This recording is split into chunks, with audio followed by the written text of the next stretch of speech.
பாடம் 14. கடவுளின் ஆற்றல் பெற்ற தாவீது. இந்த பாடத்துல ஒரு நல்ல மேய்ப்பன் தன்னுடைய மந்தைய கொடிய விலங்குகளிடமிருந்து எப்படி பாதுகாப்பாரோ அதே போலதான் ஆண்டவரும் நம்மை பாதுகாக்கிறாருன்னு சொல்லி நம்ம படிக்க போறோம். இஸ்ரவேலுடைய முதல் ராஜா யாருன்னா சவுல். சரியா? இஸ்ரவேலுடைய முதல் ராஜா யாரு? சவுல்.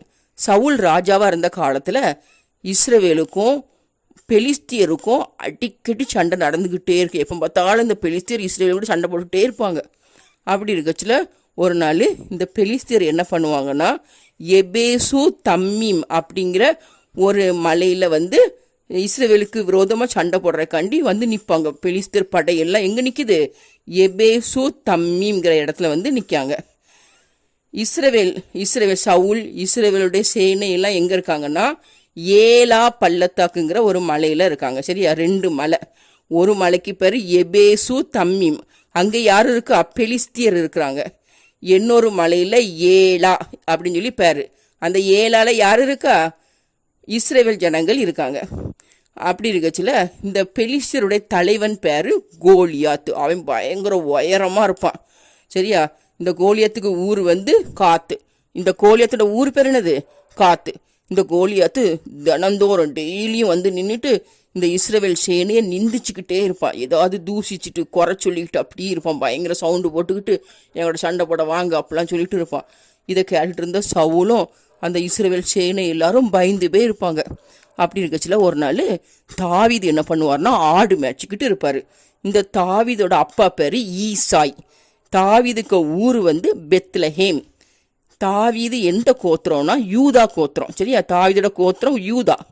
தாவீதோட ஊர் எது? பெத்லஹேம். தாவீதுக்கு அப்பா பேர் என்னது? ஈசாய்.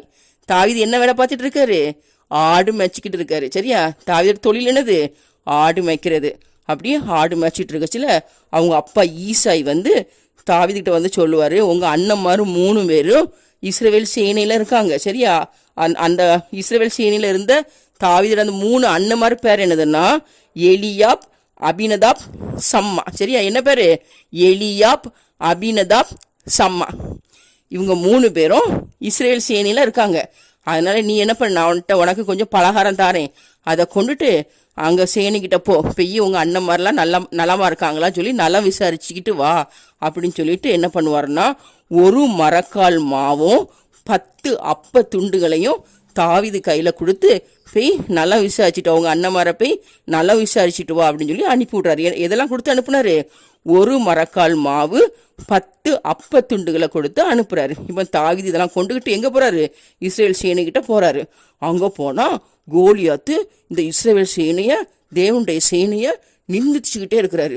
இதை பார்த்தோன்னா தாவீதுக்கு பயங்கர கோபம் வந்துருச்சு. உடனே தாவீது சொல்லுவாரு, நம்ம கடவுளுடைய சேனையை குறை சொல்றதுக்கு இவன் யாரு? இந்த பெலிஸ்தியன் யாரு? இந்த கோலியாத்தை நான் கொண்டுட்டு வரேன் அப்படின்னு சொல்லிட்டு சொல்லுவாரு. ஏற்கனவே இந்த கோலியாத்தை யாரு கொல்றாங்களோ அவங்களுக்கு மிகுந்த செல்வத்தையும் தன்னுடைய மகளையும் திருமணம் பண்ணி கொடுப்பேன் அப்படின்னு சொல்லிட்டு சவுல் பிரைஸ் அறிவிச்சிருப்பாரு. சவுல் ராஜா பிரைஸ் கொடுக்கேன்னு சொல்லியிருக்காரு. கோலியாத்தை கொல்றவங்களுக்கு என்ன கொடுப்பேன்னு சொல்லியிருக்காரு? மிகுந்த செல்வத்தையும் கொடுத்து தன்னுடைய மகளையும் திருமணம் பண்ணி கொடுப்பேன்னு சொல்லி பிரைஸ் அறிவிச்சிருக்காரு. இந்த கோலியாத்து இஸ்ரவேலின் சேனையை குறை சொல்றதை கேட்டுட்டு தாவீதுக்கு பயங்கர கோபம் வருது. நான் கொல்றேன் கோலியாத்தை அப்படின்னு சொன்ன உடனே இந்த செய்தி சவுல் ராஜாவுக்கு அறிவிக்கப்படுது. உடனே தாவீதை சவுல் ராஜா கிட்ட கூட்டிகிட்டு போறாங்க. அங்க கூட்டிகிட்டு போன உடனே அங்க சவுல் ராஜா கிட்ட போய் தாவீது சொல்றாரு, அந்த கோலியாத்தை நான் கொல்றேன் அப்படின்னு.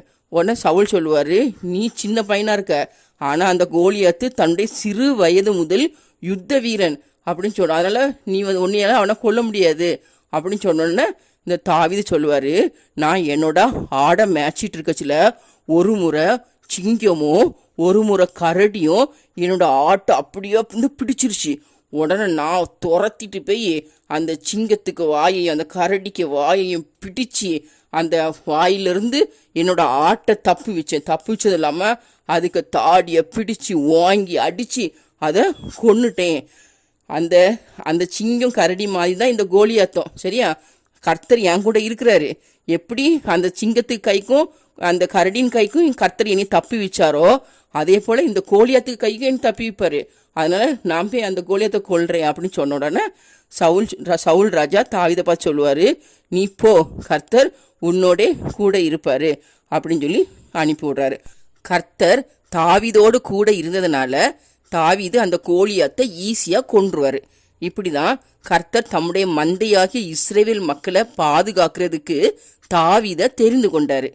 இதே போல தான் கர்த்தர் நம்மளையும் ஒவ்வொரு நாளும் பாதுகாக்கிறாரு. கர்த்தர் நம்மளை பாதுகாக்கிறதுக்காக நம்ம தினமும் என்ன பண்ணணும்? கர்த்தருக்கு நன்றி சொல்லணும்.